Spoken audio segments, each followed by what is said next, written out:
माणसं गोळा केली आणि 50 लाखामध्ये त्यांचा समावेश झाला.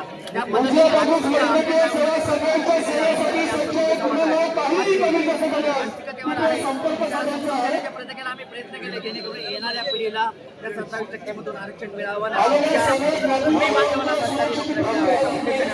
पुढे वेळ आहे संघर्ष करू आणि सगळ्या गोष्टीचं आंदोलन करू आणि इव्हन आम्ही उपोषण सुद्धा करू. या पद्धतीचे आम्ही सुद्धा भूमिका करू. पण सरकारने आमचं जे बोलणं आहे ते समजून घ्यावं हीच आमची विनंती आहे. आमचा मराठा समाजाला अजिबात विरोध नाही. त्यांनी त्यांचं हक्काचं घ्यावं, निश्चित घ्यावं, त्यांचा अधिकार आहे. परंतु सरकारने आमच्या मागण्या आता जी आमची संख्या आहे त्याला आता वर्तमानपत्रात टीव्हीवर पाहतील ते आम्ही सुद्धा किती आहोत जेणेकरून आम्हाला साखर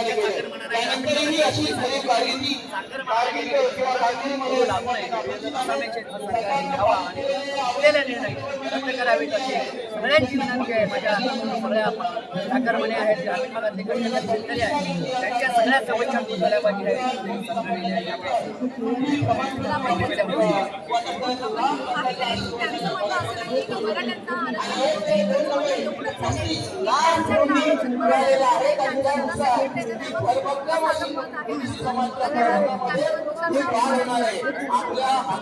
समाजाचा विजय हो.